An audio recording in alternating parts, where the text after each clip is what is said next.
नमस्कार. लीनाचे स्वयंपाकघरमध्ये मी लीना आपलं स्वागत करते. आज या स्वयंपाकघरात तुम्हाला कुरकुरीत चविष्ट आणि झटपट तयार होणारी रेसिपी पाहायला मिळणार आहे. ती म्हणजे पापडीची.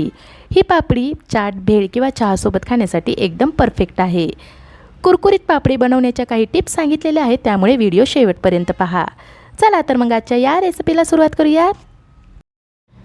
इथे मी 2 वाटी मैदा चाळून घेतलेला आहे. पापडी तळण्यासाठी तेल, 2 टीस्पून ओवा, याच्याऐवजी तुम्ही जिरेसुद्धा घालू शकता, आणि मीठ. मैद्यामध्ये हातावर चोळून घेतलेला ओवा घालूया. असा ओवा घातल्यामुळे पापडीला चव छान येते. 3 टेबलस्पून तेल आणि चवीनुसार मीठ घालूया. तेल गरम केलेलं नाही आहे, तसंच घातलेलं आहे. तेल आणि मीठ हाताने व्यवस्थित मिक्स करून घेऊयात. पीठ तेलामध्ये चांगलं मिक्स करून घ्यायचं आहे.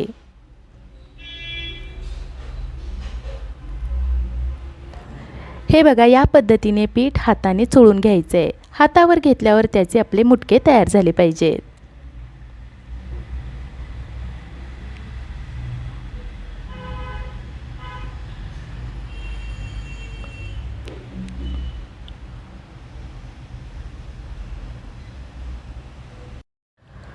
पीठ तेलामध्ये चांगलं चोळून झाल्यानंतर आता याच्यामध्ये थोडं थोडं पाणी घालून घट्टसर असा गोळा मळून घेऊयात. मळताना पीठ मऊ झालं तर आपल्याला पापडी व्यवस्थित लाटता येणार नाही. तसेच आपल्याला तेलाचा किंवा पिठाचा वापर न करता लाटायचा आहे.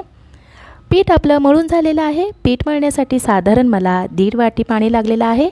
आता याच्यावर झाकण ठेवून पीठ भिजण्यासाठी बाजूला ठेवूयात. 20 मिनिटे झालेली आहेत. झाकण काढूयात. परत आपण पीठ 2 ते 3 मिनिटे चिकट होईपर्यंत मळून घेऊयात.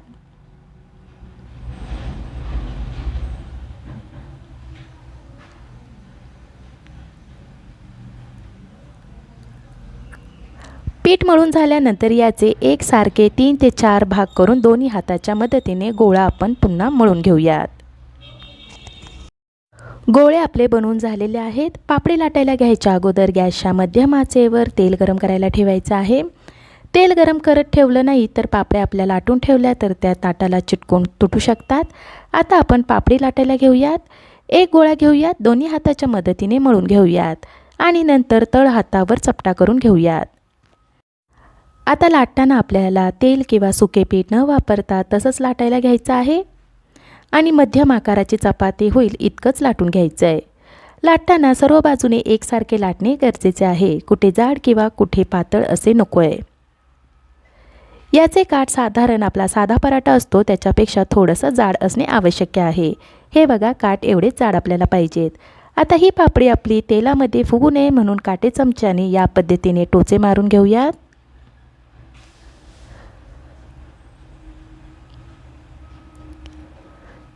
याचे आता एकसारखे गोल आकार हवेत म्हणून इथे मी अशी छोटी वाटी घेतलेली आहे. जर तुमच्याकडे अशी छोटी वाटी नसेल तर स्वच्छ लहान बाटलीचे झाकण घेऊन याचे गोल आकार बनवू शकता. आणि जर तुम्हाला याचे गोल आकार नको हवे असतील तर याचे सुरीने चौकोनी आकार कापून घेऊ शकता. वाटीने आपले आकार दिल्यानंतर याचा जो जास्तीचा भाग आहे तो आपल्याला बाजूला काढायचा आहे.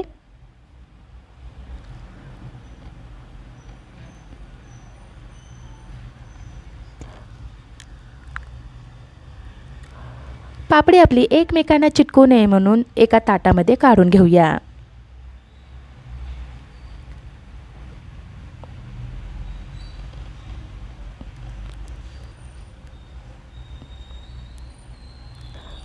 पापडी आपली तळण्यासाठी तयार झालेली आहे. याच पद्धतीने शिल्लक पिठाची पापडी करून घ्यायची आहे. तेल आपलं चांगलं तापलं आहे का नाही हे पाहण्यासाठी थोडंसं पीठ तेलामध्ये टाकूयात. पीठ रंग न बदलता वर आलं की आपलं तेल चांगलं तापलेलं आहे असं समजायचं आहे. आता याच्यामध्ये एक एक पापडी घालूया आणि गॅसच्या मध्यम आचेवर दोन्ही बाजूनी छान सोनेरी रंग येईपर्यंत तळून घेऊयात. तळण्यासाठी तेल किती घेतलेलं आहे त्या प्रमाणात पापडी तळण्यासाठी घ्यायची आहे. 10-12 सेकंदानंतर पापडी अलटून पलटून घ्यायची आहे.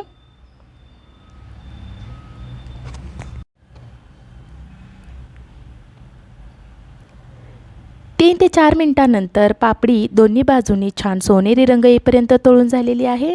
आता ही पापडी आपण चाळणीमध्ये काढूयात म्हणजे जास्तीचं तेल खाली ठेवलेल्या भांड्यामध्ये निथळेल. याच पद्धतीने सर्व पापडी आपली तळून घ्यायची आहे. बघा पापडी आपली किती सुंदर दिसत आहे. पापडी मी तुम्हाला तोडून दाखवते. अगदी विकतसारखी कुरकुरीत झालेली आहे. अशी पापडी तुम्ही नक्की करून बघा, तुम्हाला जरूर आवडेल. मला आशा आहे आजच्या या रेसिपीची तुम्हाला थोडीफार मदत झाली असेल. आजची ही रेसिपी तुम्हाला आवडली असेल तर लीनाचे स्वयंपाकघर यूट्यूब चॅनलला लाईक, शेअर आणि सबस्क्राईब करायला विसरू नका. पुन्हा भेटूयात अशा छान छान रेसिपीसह. तोपर्यंत धन्यवाद.